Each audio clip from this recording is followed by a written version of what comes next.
and I think the Chinese, I think that the Chinese have the example of Ukraine to look at too, where all of their armor was defeated by guys in bushes with javelins. I just think China's done. Anyway, so to answer your question, Road Rider, we talked about the economy failing on Ukraine and Russia. I frankly would have thought that that the Ukraine-Russia thing might have been solved by now, to be honest with you. I think, I don't know how much of that was due to intransigence on the part of Zelensky. It's entirely fair, I mean, intellectually fair to say that, that this wasn't either Zelensky's fault or just Zelensky's fault. It's possible that Putin may never have intended to make a deal. In any event, that solution that seemed like such a good solution for the mineral rights and so on was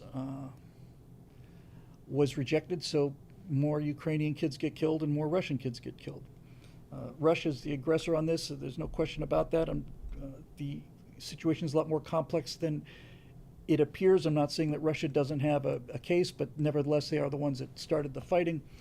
And their goal was to decapitate the Ukrainian government. I just see lots and lots and lots and lots of young men getting killed all the time. And I just, I don't know what. Once you get into trench warfare and the lines aren't moving, the lines haven't moved in a year and a half. It's just stalemate. So, Russia, it doesn't seem that Russia has the strength for a breakthrough, and it certainly doesn't seem like Ukraine does on its own. There's not a chance in hell that American troops are going to be fighting in that war, and there's, I think, almost zero chance that European troops would be fighting on the side of Ukraine. So it's a stalemate. It's a stalemate. You can either keep killing each other or you can stop, but in any event, I don't know. Purging never Trumpers from the ranks. I don't believe in purges. I think they'll purge themselves. I think that people who are, whatever Republicans are left that are not on board the MAGA train are going to get voted out of office in the primaries. And this is connected to his final point, ineffective legislature when we have the majority. That's the one I'm most worried about. Apparently, a week or two ago, we had a chance to codify into law a number of Trump's executive orders. An executive order, forget the fact that I think they're completely overly used. I'm at the point where, hey, look, we're now fighting hand to hand with people who want this country dead. So if they want to ruin the country with executive orders, then if we have to use executive orders to save them, then that's what we'll do. But we had a chance to turn this into legislation, which is much, much harder to overturn, and something like 20 or 30 Republicans caved. So yeah, those Republicans need to go. By and large, I'm real happy. I'm not euphoric like I was a month ago when Doge was sweeping through the government, just slashing everything. I think they're still doing that. I heard yesterday or 2 days ago, somebody from Doge was basically saying, yeah, we went into this federal agency and we found out that a couple hours before they got there, they deleted like a terabyte of data on how, various expenses were accounted for. And then the Doge guy said, now, fortunately, we were able to recover that data. And I just thought, you geniuses.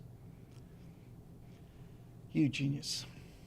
I guess that's what I'm talking about there, guys. The board meeting with Doge and Big Balls, and basically says, yeah, they tried to delete a terabyte worth of accounting data, illegally delete it, needless to say, and we were able to recover that data.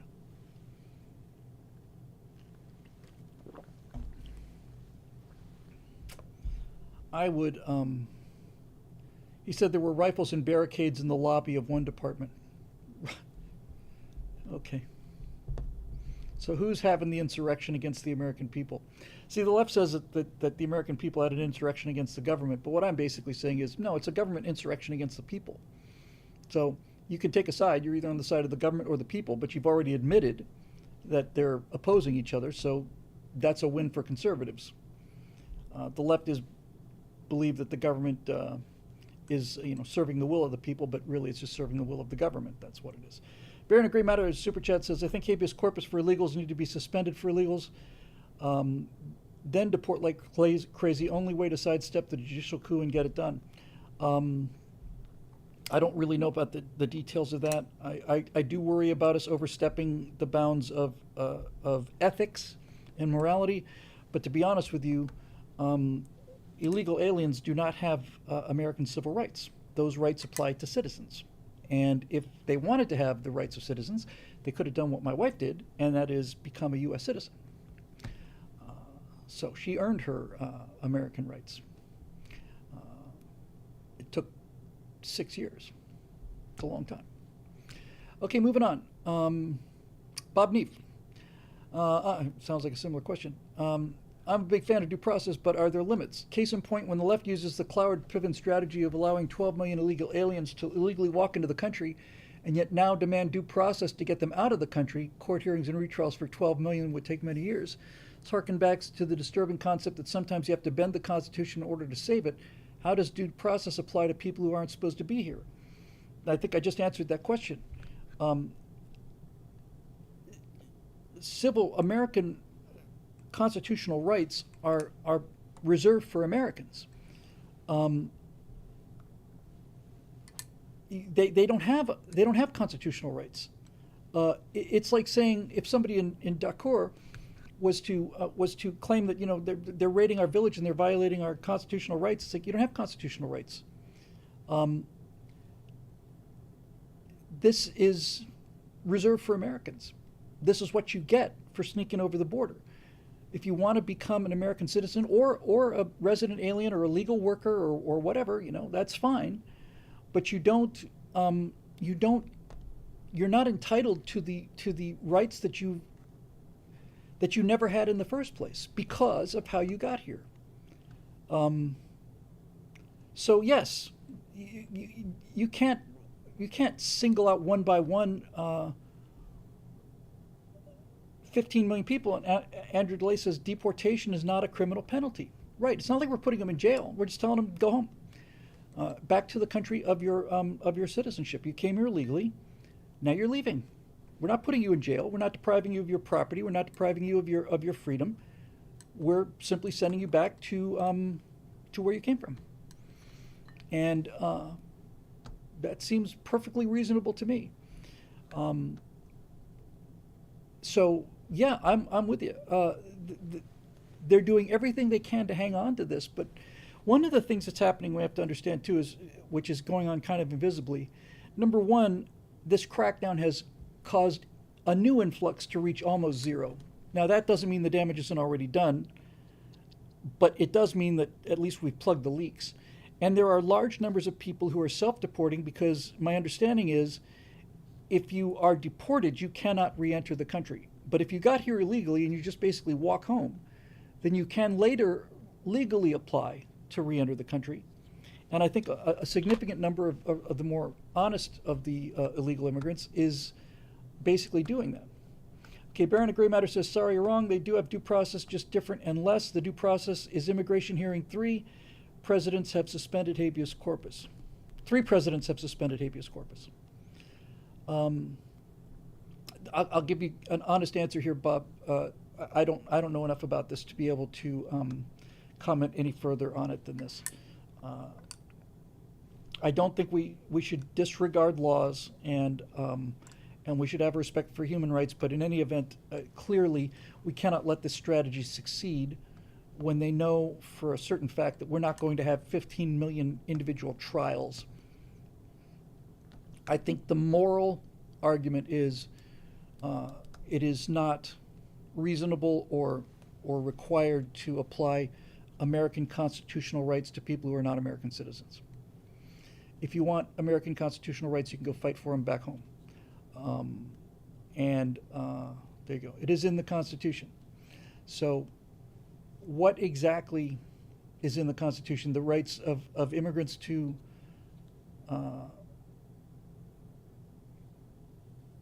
is the suspension, are you saying is the suspension of habeas corpus constitutional? The left is saying not trials but hearings. So where does the Constitution land on this? because I just don't know.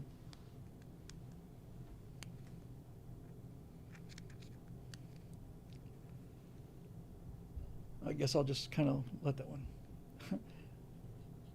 Yes, yes, yes to what, Baron? I'm sorry, I kind of asked a complicated question there. Um, I'll just wait till that comes up because there are people know smart audience always know more than I do about a lot of these things. Um,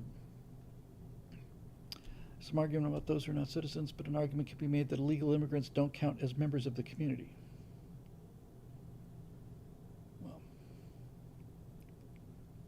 Constitution allows suspension of habeas corpus. Okay, well then there you go. Um, I'm tired of being gamed, you know, and I'm tired of having our Baron of Grey Matter says it's only during war or invasion. So you could certainly make the case that this is an invasion. I mean, if that's the rhetorical fulcrum that it hangs on, um, then I think you could make a clear case for it being an invasion. There's no question Lincoln suspended habeas corpus. Uh, 10 to 20 million people border crossing sounds like an invasion to me. Me too. Yes, and Lady Hawk points out these are single military-aged men.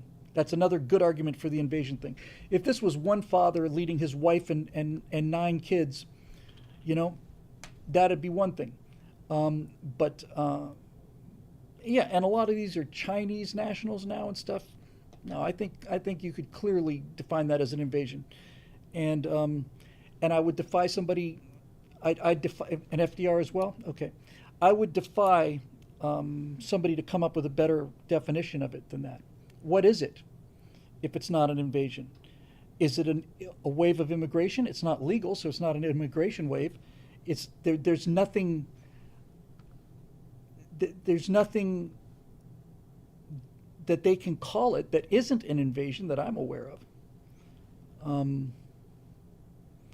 Yeah, so look, we're in a real fight now for the future of this country, and I think it's time to play by their rules, which are the rules of rhetoric. If they want to say, "Oh no, we're just making it easier for immigrants to enter the country or undocumented workers or all the rest of it," it's like, okay, you want to play the rhetorical game? We are no longer rhetorically retarded the way that we have been in the past. You want to play this rhetorical game? We got a president who understands rhetoric now. We got a president who understands optics and all of this stuff. So, you want to call them undocumented workers? That's a rhetorical decision on your part. That's fine. We're going to call them illegal aliens. We're going to declare this an invasion, and since it's an invasion, we are going to have the suspension of habeas corpus. Grant suspended habeas corpus in 1871 to combat Ku Klux Klan violence. See? You have to suspend habeas corpus to fight the Democrats. Lincoln did it, and Grant did it, and apparently FDR did it too. So, yeah, you want to play rhetorical games? Win rhetorical prizes. Ian Nolan, International Workers' Day. Surely we mean Victims of Communism Day. Canada has voted. How screwed are they? Well, they're pretty screwed. It seems like along with the great Doge reset of our federal government, we're witnessing a shuffle of the value of our allies. Canada and Britain are not looking so great. Argentina, Poland, and Hungary pretty good. What are your thoughts about this?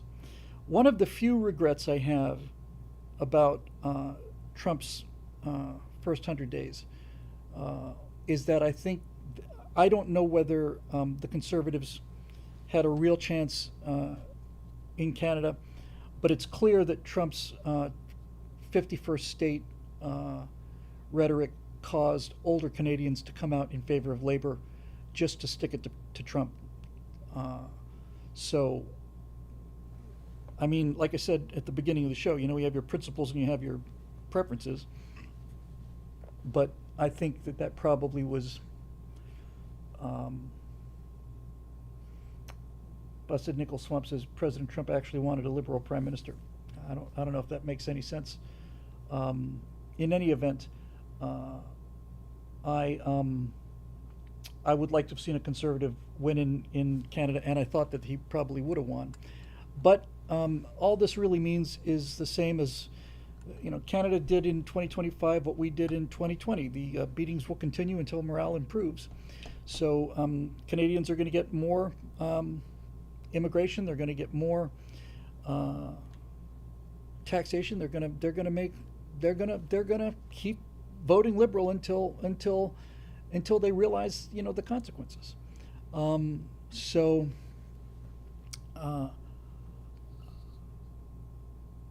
I I really like Canada. I really like the idea of Canada. I like the fact that we've had the longest undefended border in the world with a country that is so close to us uh, culturally and in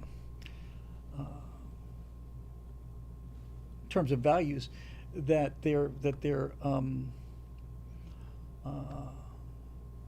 that they're indistinguishable. I mean, really, you can't tell a Canadian. Occasionally, you can get their accent, but we're virtually indistinguishable people. So we're practically identical. So Swamp says, look it up, Bill. In an interview, Trump says he wants a liberal prime minister in Canada because they're easier to do business with. Okay. I'd like Canada to be conservative for the same reason I'd like America to be conservative. I'd like the Canadian people to be happy and prosperous. I think they've been good friends to us over the years, and I hold them in high regard. But they are their own country, and they can do what they damn well want to, and there you go. At least they won't have Trudeau to deal with, and whether they get something worse, I don't know. Baron of Grey Matter says, except for Quebec. Yeah, I haven't enjoyed the Québécois or whatever they call themselves that much. But I've been to, I've spoken in Canada, spoken in Ottawa, and I really like them. I've always liked them. I think they're really good people. One Canadian Liberal wants Pierre Poilievre in a coalition government with the Liberals. I think Pierre's time is not over. He may have to wait, and as Trump had to wait. So we'll see. Now the other question is, Britain is in real trouble. Poland, Hungary, Argentina, great. We should be. I'm all in favor of seeking allies who are not only strategically aligned with the U.S., but culturally aligned with the U.S. I have never visited Poland. It's at the top of my list. Poland and the Czech Republic. I'd love to visit those countries. Pierre lost his parliament seat in addition to the general election. I didn't know that, Lord Bios. Well,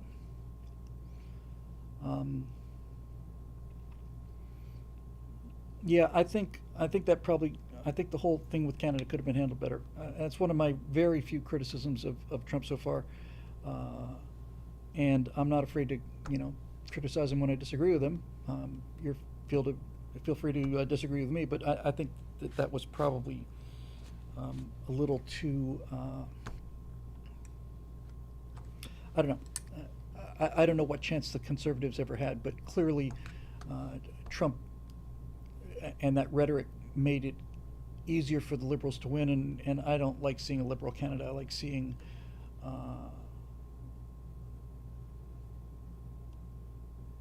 oh, that's interesting. Sergio Stevens says it's Pierre's loss isn't because of Trump, it's because of his reaction to Trump. Interesting.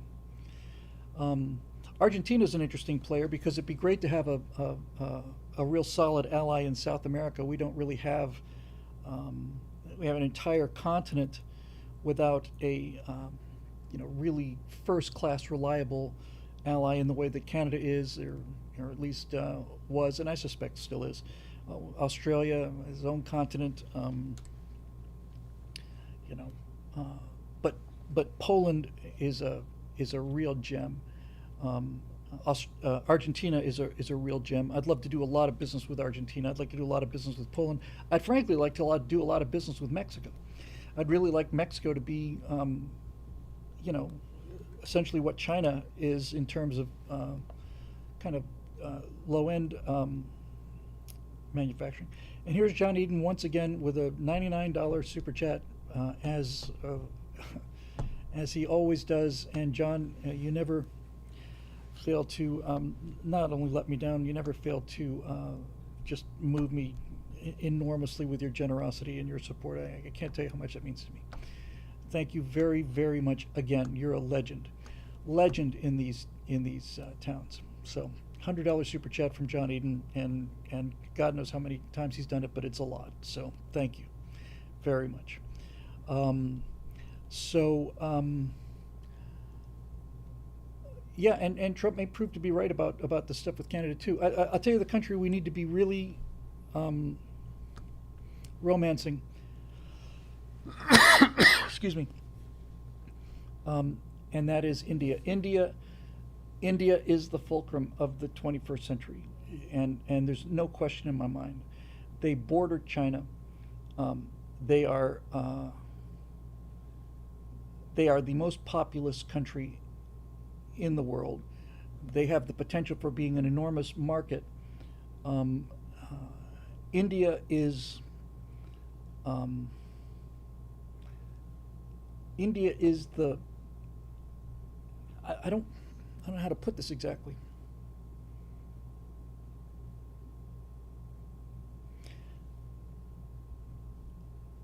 It, it, getting getting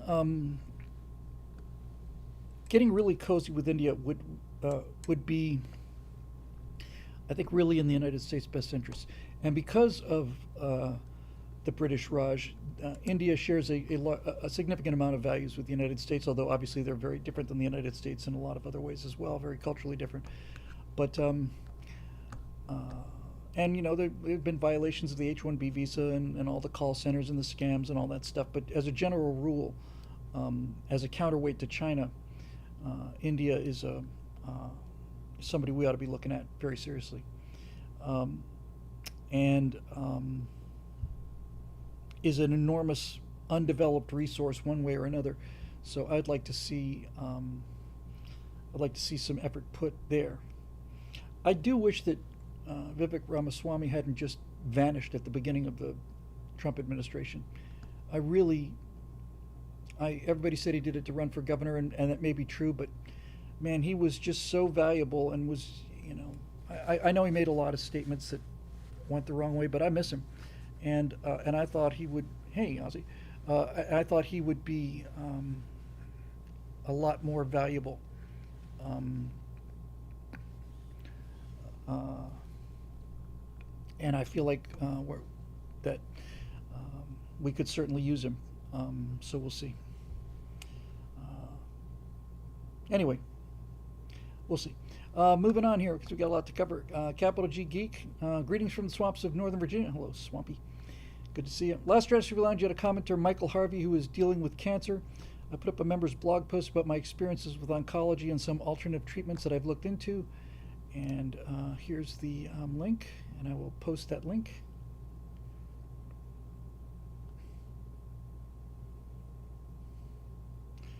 Baron of Grey Matter says Trump just posted an AI picture of himself as Pope. Guess he doesn't have enough to do. Next big troll has begun. I hear the lefty shrieking here. He does get some mileage out of this. This is an article that's worth reading. I took a look at it, and it's very good.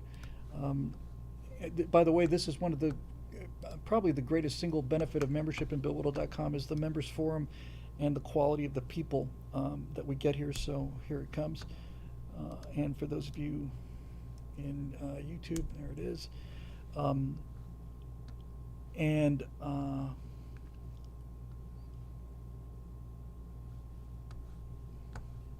Don Vickery says, just hope they elect a Christian for Pope this time. Yeah, I hear that. Anyway, it's an article on his experiences with oncology and some alternative treatments that he's looked into. On that note, at what point would you start looking for alternative treatments? Immediately, or only when conventional treatments fail, hoping that you never have to consider this?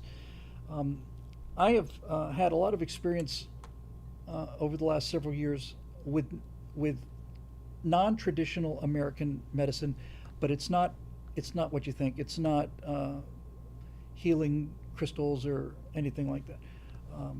I have over time have gotten to the point where virtually all of my doctors, I don't have armies of them, but the doctors that I do have, um, and hairstylists and all the rest of it are Russians, and Russian doctors are very different than American doctors. Uh, at least Russian doctors who practiced in Russia and the Soviet Union, who came to America and became American citizens. Um, Russian doctors are much. There's a lot of Russians in Los Angeles. In fact, I hear Russian spoken more often here than I do Spanish. That's an honest fact. Now that may have to do with the people I associate. But Russian doctors out here are much more like what American doctors used to be before the healthcare system became the three-legged, iron triangle of the insurance companies, the government, and the individual doctors. Russian doctors, my experience with American doctors has been progressively more, even with your general practitioner. You go into your general practitioner, you say you got a problem, you explain what the problem is. The doctor has maybe 10 minutes with you. He says, okay, well, I'm going to do this blood test, and then we'll get the results. And you wait till you get the results. Shows up something on the blood test. He writes a referral to a specialist. You go see the specialist. The specialist looks at another blood test, and then they tell you something or other or whatever, and nothing really gets done. The Russian doctors that I've experienced give you 45 minutes to an hour of their time and ask you all kinds of questions about your general health and treat you much more. This word has a certain connotations that I don't really mean to drag into it, but much more holistically. They look at you much more as a patient, and much more as a doctor used to look at you back when I was a kid. You had a family doctor, and he knew everything about you. Maybe he was the guy who delivered you. And when you went to the doctor wasn't just forced by the financials of the situation to get you out of there as fast as you could. He really cared. And asked a lot of questions and was determined to get you back to health. So I've enjoyed that. I think I mentioned, I'm not going to get into this whole history with the ischemic attack and so on, but I did sit down with a Russian doctor who I looked at this guy who walked in. He had thinning hair, dyed jet black. He was in his 70s easily. He looked like he's still wearing the clothes that he defected from the Soviet Union in. Just this rumpled shirt, rumpled lab coat, rumpled tie, rumpled pants, a rumpled man, and kind of comical. And he turned to me and looked at me and sat in the chair, and he first words out of his mouth was, he said, "What happened to your left eye?" And I said, "Well, I had a transient ischemic event in my left eye back in November." Then he looks at my blood work and he says, "You've got too much blood." I said, "I can't hardly raise a vein." He said, "You don't have enough fluid, but you've got too much blood. You have too many blood cells. You have too many. Your hemoglobin's too high." "Do you snore?" I said, "Yes, and it's gotten a lot worse." He said, "No, there's your answer." I said, "I'm sorry?" He said, "You have sleep apnea. You are not getting enough oxygen when you sleep. Your body is compensating for this by manufacturing extra blood cells, extra red blood cells to carry more oxygen because you're getting oxygen deprived. And I suspect that since your blood is so rich in red blood cells, abnormally rich in red blood cells, that may have been what flecked off a clot that might have caused this ischemic event." I thought, well, God damn. I said, "What do you recommend?" He says, "Well, we're gonna draw some blood. We're just gonna pull some blood out of you. We'll replace it with fluids." So he pulled, I don't know, 50 milliliters, 750, something like that. Put a liter of fluid in, and I should be going to do that, once a week. I have purchased from China, as it turns out, although I was deeply concerned about this, a watch that does a lot of biometrics, and I take the sleep apnea very seriously. I went to get a sleep test, tried to get a sleep test done. They're booked for like 5 months in advance, and they want like $1,000 and stuff, and I'm trying to get that on the insurance.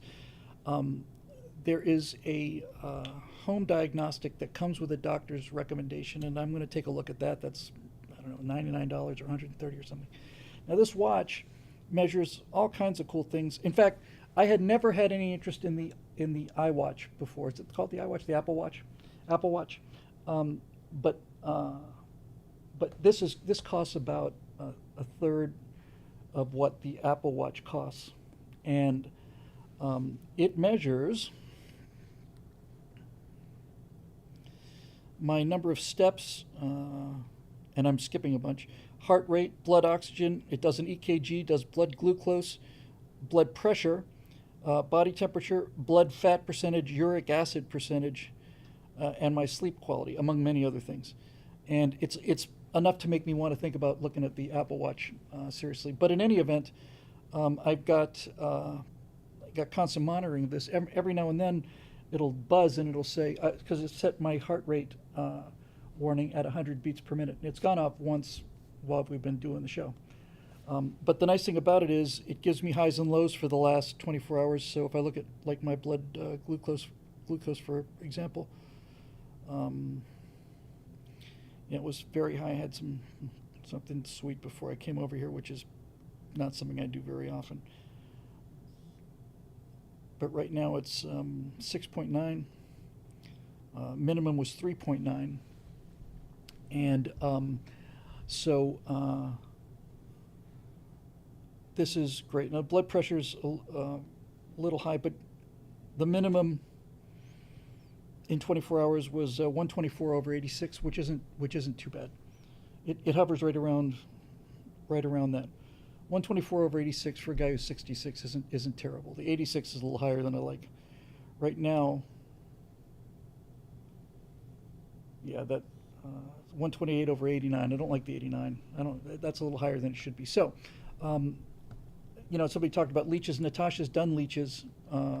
She had done leeches in Russia. She's had them done here once or twice. I'm not doing the leeches. I just think they're, I don't know. And by the way, they're not terribly efficient. So what I really need to do is have some blood volume removed. I think that'll help with the blood pressure. And I'm losing weight. I'm down 10, 12 pounds, and continuing with that. So that helps. So I think my biggest problem with the blood sugar is not that I was very worried when I had a blood test that was done right after I ate, and it came back as pre-diabetic. I had one done fasting, and it was considerably lower. And my blood sugar is consistently gets low in between meals. My limited understanding of type 2 diabetes is that comes a point when your blood sugar won't go below a certain point, and I'm not at that point, so that's good because that's not something I need. Anyway, it does make me want to think about the Apple Watch, but that'll come with big membership drive and all the rest of that stuff.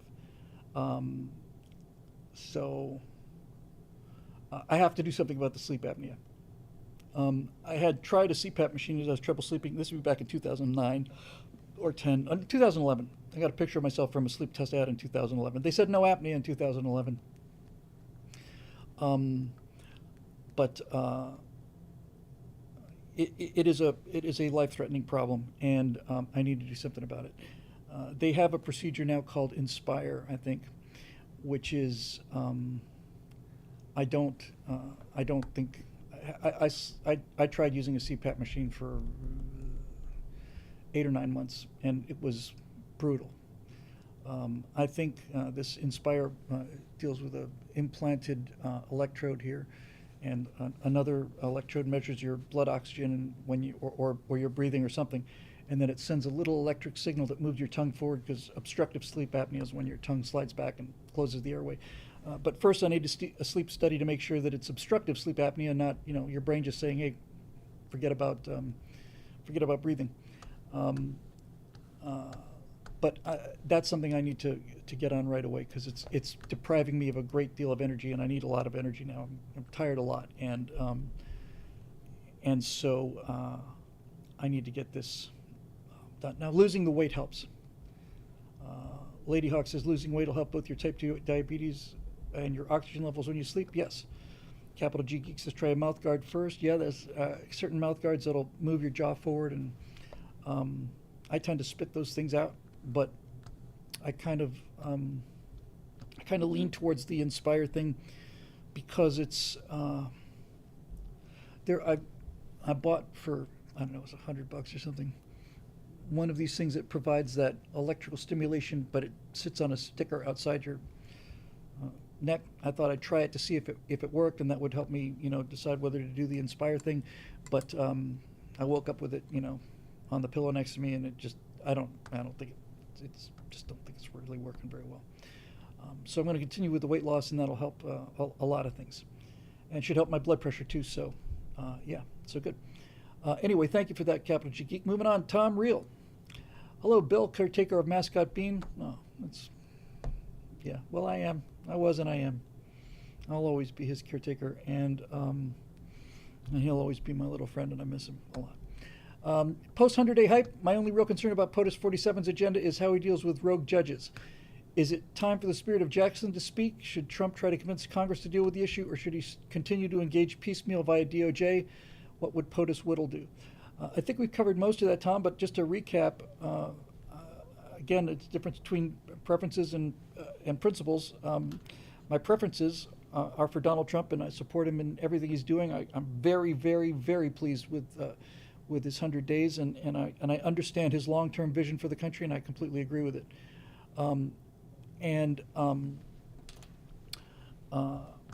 so just to recap, I think, yes, I think you ignore and get the Justice Department on rogue judges, of which there are thousands, who think they can block the executive branch of the United States government, that any one of them can simply block the president's executive decisions, and it's just unconstitutional, and those people need to be ignored. But I do think that the Supreme Court has jurisdiction and the legal authority to inhibit the president's actions. And if it comes down to the Constitution versus Donald Trump, will take the Constitution. I haven't had to make that decision yet, and in the most recent case with the, which we covered earlier in the show, about what constitutes the definition of the guy who was extradited, Trump seems to be operating maybe in a gray area, but at least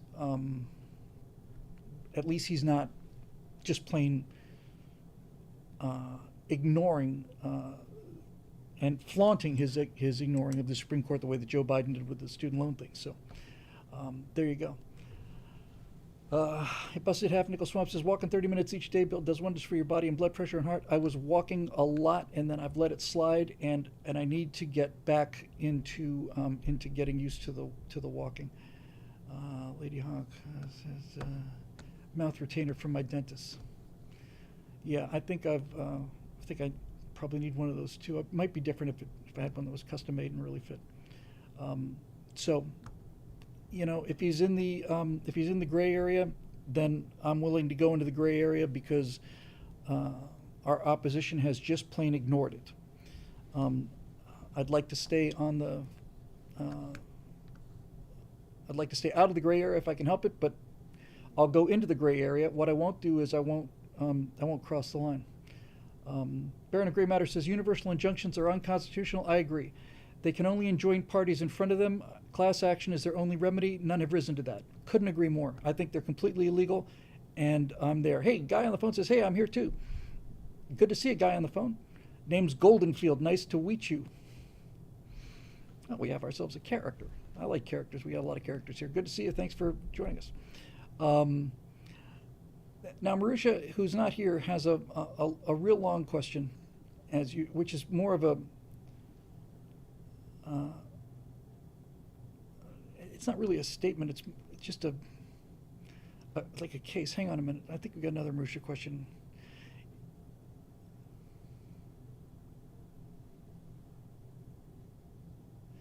All right, I'm going to skip this one because Marusha's not here, and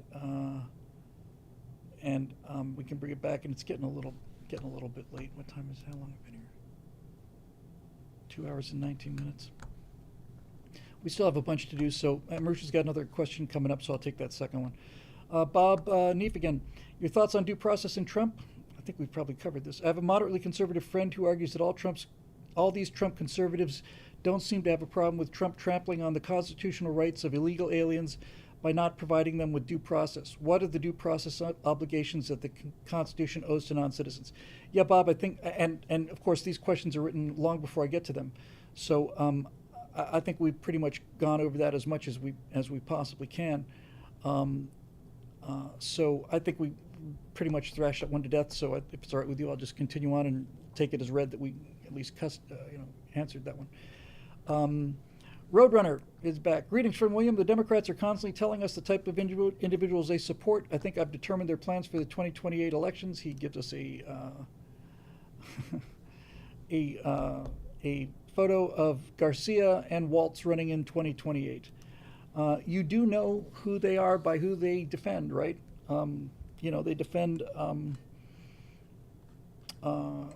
They defend men and women's sports. They defend gang members. They defend illegal alien gang members. They defend things that we find repugnant. They are strong advocates in many cases for Satanism and all the rest of it. And I think the battle lines are clearly drawn, and I know which side I want to be on. I know which side I'm on.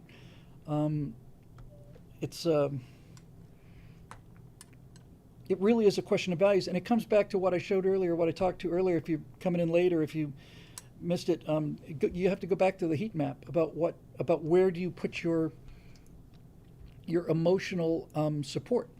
And progressives support things that are farther away from them. The farther away from their immediate circle they are, the more they support them. And this is why we disagree with them, and why they have so much latitude. If they think more highly of rocks and potential extraterrestrial species than they do about their own children, then they have the luxury of living in a rhetorical universe, and that's where they live, because they know that if they live in the real world, they get defeated at every turn. And conservatives constantly trying to drag them into the real world, but we try to drag them in the real world rhetorically.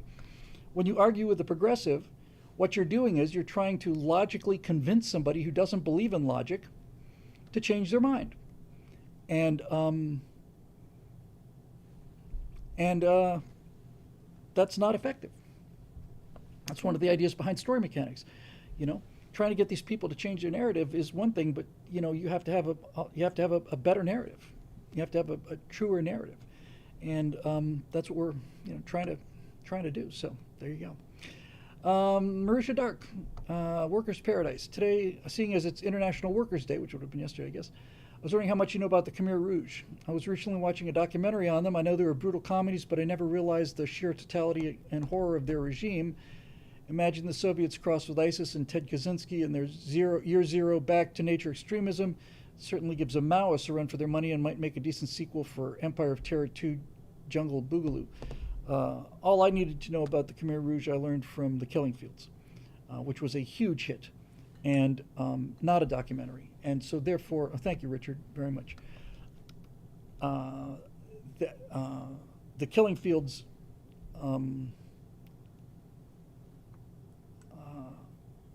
because it's not a documentary, hits you harder than a documentary. A documentary could show you dead bodies, but they're not people, they're not characters. The Killing Fields showed you what happens to a person who is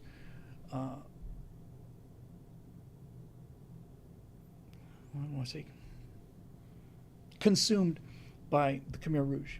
And if you haven't seen it, it's been quite a long time since it was out. I think it won Best Picture, if I remember correctly. But if you want to know what it's like to live in a communist regime, that is a movie to drag out that has not been seen in a long time. Marisha's not here live, but presumably will watch this. If you've seen a documentary on the Khmer Rouge, that's one thing, but you really need to see The Killing Fields. It is a frickin' horror. A horror. So there you Last one for the night here with Eric Blake. Tonight, the case of the Treasury trillions. So, Bill, have you watched the big Jesse Waters interview this week with Elon and the Doge crew? Yeah, I think we talked about it earlier. Let's see how much we have to get. As you may or may not be aware, the big reveal was how, when going through the treasuries, the boys discovered an annual average of $5 trillion being paid out to various government departments on request without any recorded receipts or invoices. Yes, you read that right. $5 trillion every year, blindly dished out to federal departments without any statements for what. That's the entire budget. Upon further investigation, they found these departments using boatloads of cash on such things as renting Caesar's Palace for parties, renting entire sports stadiums for events, etc. Elon noted that people would start small and get more and more brazen at the lack of accountability. That's how embezzlement works, by the way. You start small, and if you don't get caught, you try a little bit more, and if you don't get caught, you eventually get so reckless that finally you gain attention to yourselves, and you end up getting caught because the ability to continue to grow the graft becomes irresistible, and that's how you lose. So many embezzlers would be set for life and never detected if they hadn't had that human greed to say, well, I got away with $100, I bet I could get away with $400, and they just keep growing until finally they do it. But no accounting codes, as Lady Hawk points out. The question, of course, is how much of that $5 trillion is waste. The Doge boys are all talking about as opposed to legit expenditures. Because if all of it is waste, well, the deficit is $2 trillion. An annual $3 trillion surplus would go a long way towards paying off the national debt. But like I said, it seems too good to be true. What say you? I say I would not be at all surprised that if it's $5 trillion, I wouldn't be at all surprised. In fact, if it was less than half of that was fraud, I'd be surprised. I think most of it's fraud. I think we are the victims of the biggest scam in the history of the world, without question, that we have been just plain embezzled. I don't think there's another word for what's been done to the American taxpayer. Just embezzled, and told that these expenses are legitimate, while meanwhile people are out there cooking the books and spending our money without any hesitation and with ever-growing brazenness. So Gumman says these people need to be behind bars. Yes. Unfortunately, the DOJ seems to be AWOL. I don't agree with the DOJ being AWOL. I've said this many times before. It takes a long time to put together a case that will stand up in court and result in a conviction.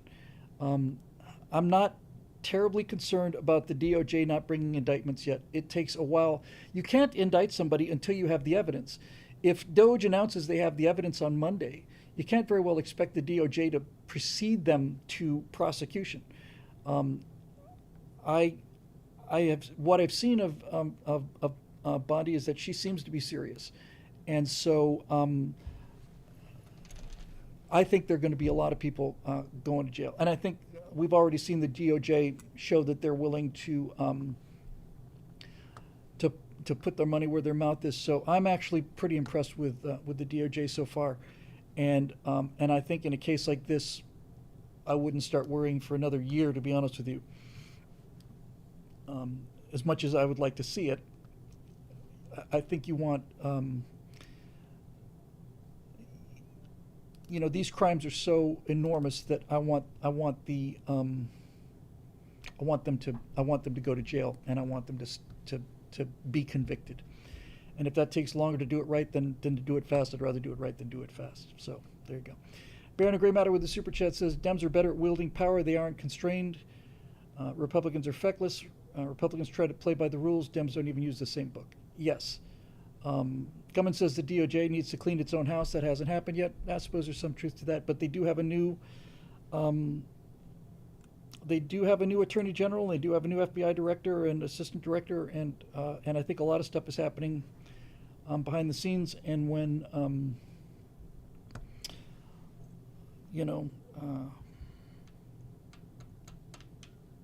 I just think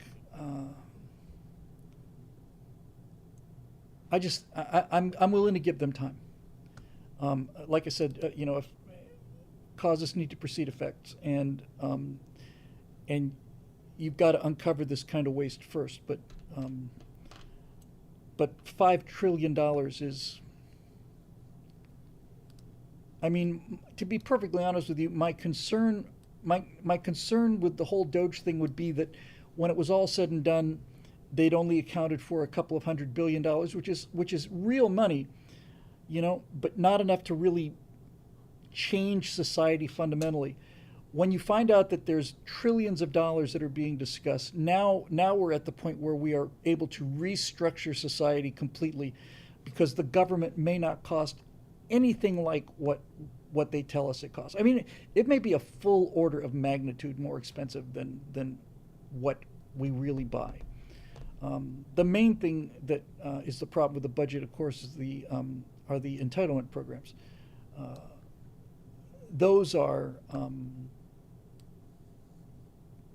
those are huge part of the expenditures, and they're not.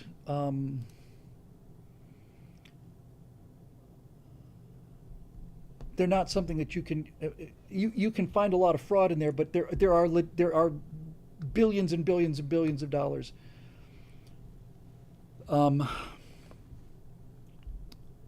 that need to be spent, and so there you go. We'll see. Gummins says he hopes so. He better not mess this chance up with the DOJ, and I agree with you on this one, boy. 47th president of the United States has a once in the history of the republic chance to get us another 50 to 100 years lease on life before we have to deal with this again, and I think I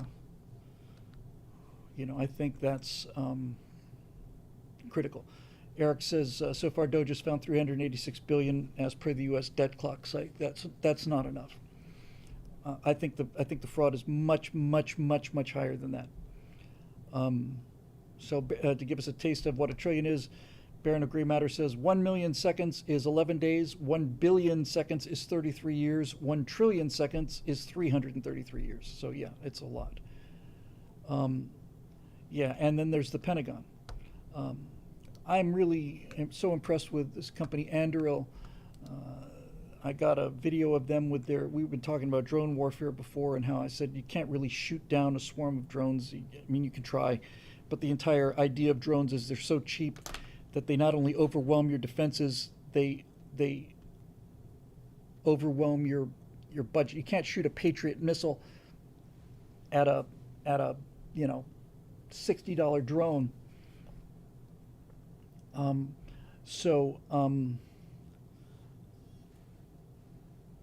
Anduril, which is a small defense company that is going to be a big defense company, has a box this big. When you just push a button and they just fall out of the sky, just this microwave just goes out and thumps them.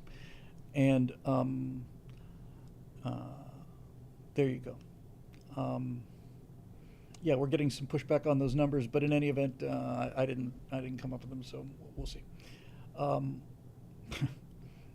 P7 2017 says Chuck Norris counted to infinity twice. I love Chuck Norris stories. Anyway, trillion is a lot. A trillion is 1,000 billion. So they found a third of $1 trillion worth of fraud so far, and I think out of $5 trillion, $6 trillion annual budget, whatever it is now, I bet you half of it is fraud. I bet you half of it. So I'd like to see a refund, and I'd like to see the debt paid down. I think if the debt starts going down, that's great. You can grow out of it. If you just stop the debt, you can grow out of it. But to have it go down would be a monumental achievement. So I'm looking forward to President Trump's first budget. I'm looking forward to seeing if there's a budget that is not only balanced but paying down some debt. So, you see. Yeah, Joseph Belinsky says to fight the drones, you need a $6.98 Polaris submarine. Yeah, I think a few hundred of those ought to do the trick. Just launch those cardboard things up in the air and snag them on the way down. Okay, well, I think we got through the questions. One big one from Roosh that we didn't get to, but I think by and large we did okay here today. And we're at 2.5 hours, so there we go. First of all, thank everybody very much, not only for your kind words about being today, but for being on Team Bean for the last several years. I mean, when I would have to call a Thursday show early and take Bean to the vet for his insulin panels. You guys have been family members, for me for the duration, and it made it much easier, much easier for me to deal with this loss than otherwise. So very grateful, and all of the words of sympathy and kindness and regret and stuff are just priceless to me, priceless. And I know I appreciate it, and I know Natasha appreciates it, and I know Bean appreciates it. He was a famous internet cat. So thank you very much for that, and thank you also for the members for your ongoing support and